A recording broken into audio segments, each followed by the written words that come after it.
So for today's stories, we have Chrystia Freeland saying she is an outsider. We have the new fentanyl czar finally being appointed, as well as some interesting polling data, which I want to get into, amongst other things. So without further ado, let's get into it. Now, as of recording this, apparently 12 out of the 13 premiers are going to be going into the White House, dealing with a White House correspondent. I believe Dominic LeBlanc is talking with Howard Lutnick yet again, so hopefully I can get some more information on that. But to start off the video, I wanted to talk about this poll that just came out yesterday, because after I saw it, after I heard them talking about it, I kind of went on a bit of a rant with my wife, and I figured, let's see if you guys feel the same way. So without further ado, let's take a look. Now, since Donald Trump's threats have intensified, the political winds have shifted in Canada. And Nano's poll for CTV News shows that the gap is narrowing between the Conservatives and Liberals. CTV's Colton Prale is here to break down the numbers for us. And Colton, what do they tell us about the situation? Well, if polling captures a moment in time, Sandy, then this moment is far more competitive than the political arena in Canada has been for months.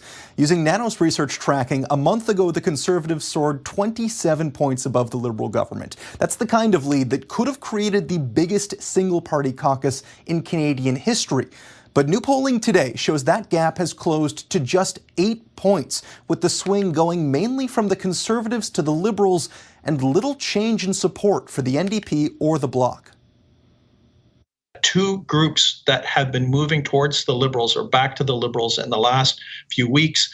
Women voters who had in December basically deserted the Liberals, they're coming back.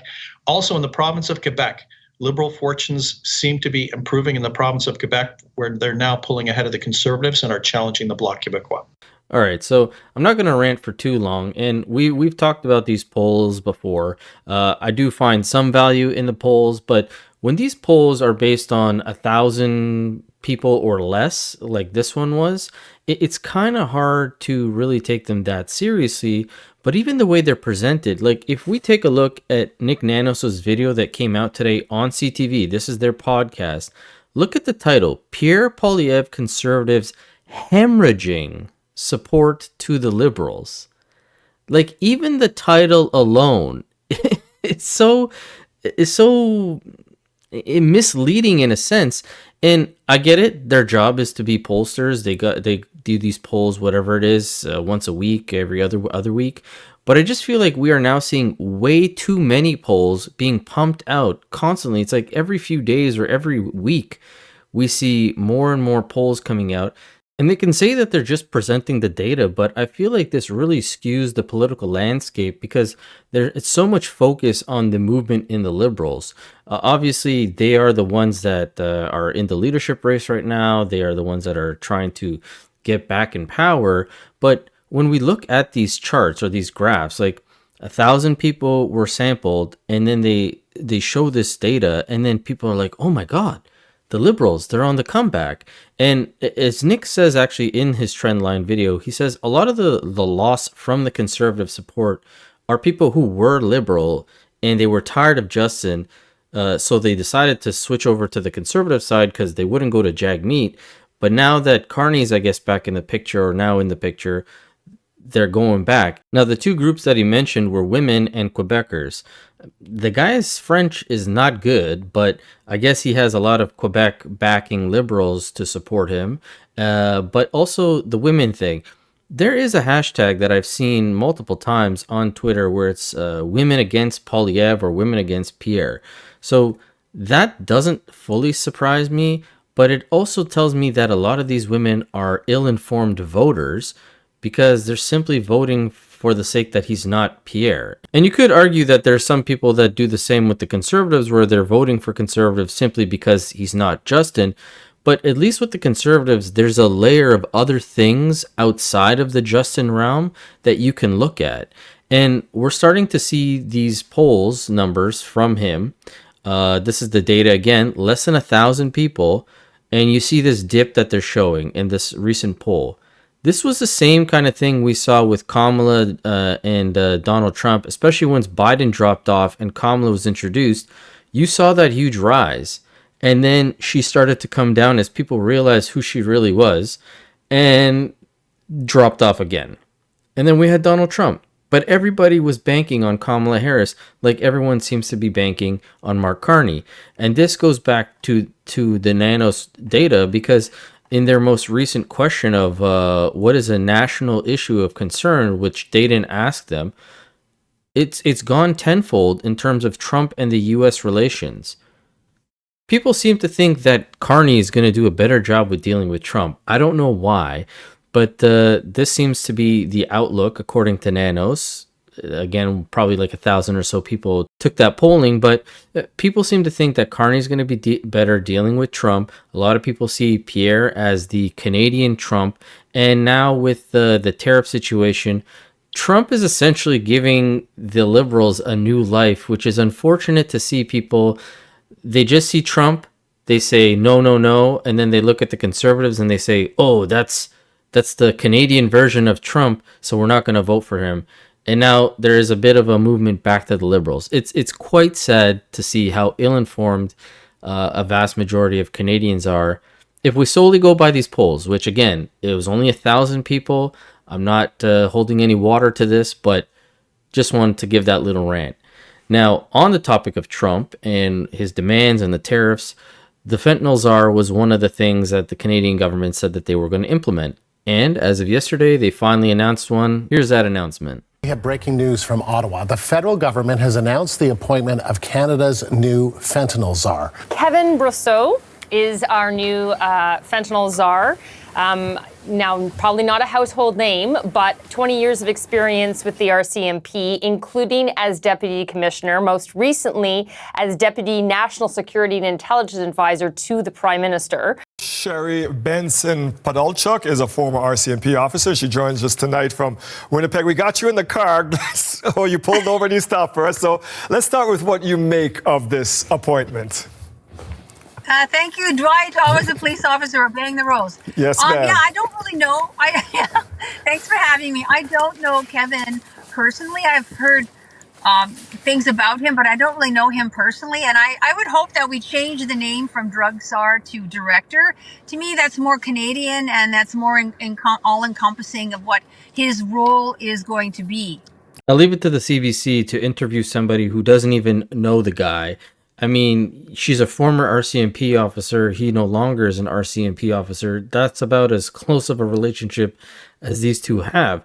They couldn't find any individual who's actually worked with him for the past 20 years of his RCMP career, or even when he was a cop or anything like that. It just makes you question, like, what was the point of even interviewing this woman? But as you heard, he was a former RCMP officer for 20 some odd years, but he was also appointed by Justin Trudeau, and he was actually the Deputy Intelligence Advisor or National Security Intelligence Advisor to the Prime Minister.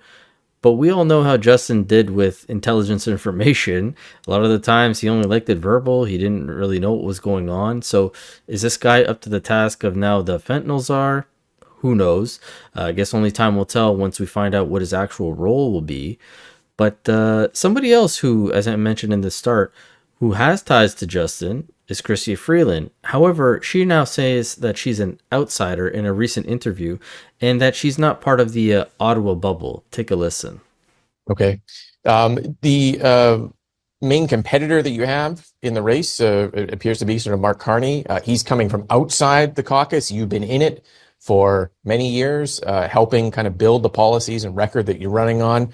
How are you handling this sort of criticism from folks who say you kind of represent some of the policies that you're now trying to change, and you may be the sort of status quo candidate? What do you say to folks who say that to you? Well, I actually think I am the outsider candidate right now. I am the candidate who is not the Ottawa establishment candidate. And I'm proud of that. I am glad to be running a grassroots campaign, and I am spending my time going across the country, small towns, small neighborhoods, talking directly to Liberals. And it's delusions like this from the other candidates that is going to make Mark Carney solidified in his position. He already has a good lead. He already has a lot of support. But for Freeland to say that she's an outsider and not one of the Ottawa deletes is just so disconnected. We have the other leader, other candidate, Frank Baylis, coming out and saying that Canadians need to pay for Gaza to be rebuilt. He's already lost all support, I'm sure, behind him. We have Karina Gould, who's struggling to make payments. The only other opposition that Mark Carney really has is Ruby Dahl, and we haven't really heard too much from her either. So this is really concerning. Mark Carney has basically got this in the bag. But I want you to listen to Freeland talk about the fentanyl issue, the drugs, especially in BC, and just listen to her, how she's flip-flopped on the whole safe supply situation. Take a look.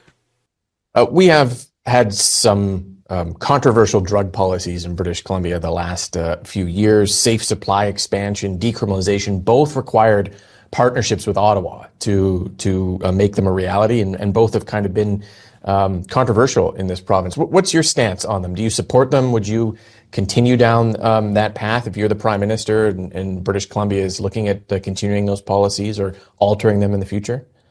So, Rob, you're a dad. I'm a mom. And that's where I start on these issues. And I start about thinking about, I want my kids to be safe. I want them, and I want all of Canada's kids to be safe on any street in any community in the country. And I think if we start from that perspective, an issue which can be complicated in a lot of ways becomes a lot simpler. I had Justin Trudeau on Check News a few months ago, and the question to him was, did we go too far too fast on drug policy for a lot of people who are sort of concerned about what they're seeing in downtown Vancouver and downtown Victoria and other sort of cities across the province? What's your take on if we kind of went too far too fast on our drug policies? Yes, we did.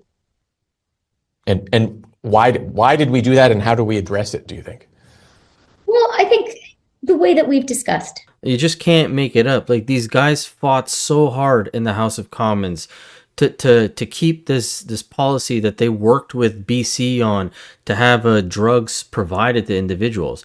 Then we find out that there was drugs being diverted and sold off, especially the ones that was given from the government that they paid for. And we even saw they had kiosks or vending machines set out outside of hospitals. And the only reason a lot of them shut down was because conservatives brought it to attention.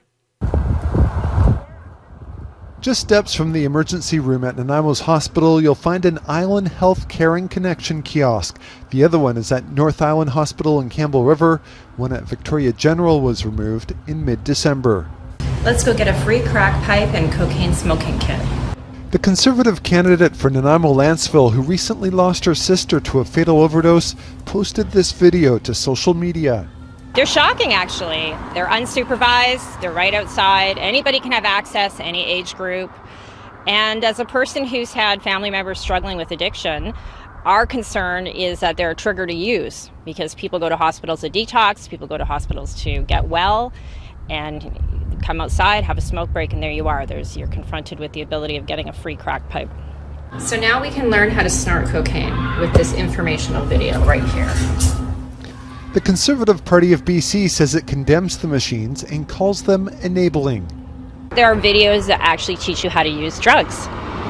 That is probably one of the most shocking aspects of the little clip that I sent out, and that's the feedback I'm getting is, what are we doing? Are we normalizing drug use, or are we actually trying to steer people away from using drugs? But now Freeland wants to sit there and say, we need to think about the safety of our community, the safety of the children, when the Conservatives were bringing up the fact that they were finding a lot of needles, a lot of drugs, a lot of paraphernalia in parks, on soccer fields, all over the place, close to schools. Yet now she's saying, oh, we got to think about the security. Like, for the amount of flip-flopping that these guys are doing now, I don't know how anybody can still support the Liberals or say that they care about Canadians. They're just trying to save their own skin in the end of it. But as always, love to hear from you guys. What do you think about this whole situation? Do you think Freeland is an outsider at this point? And as always, I will catch you guys on the next one. Thanks so much.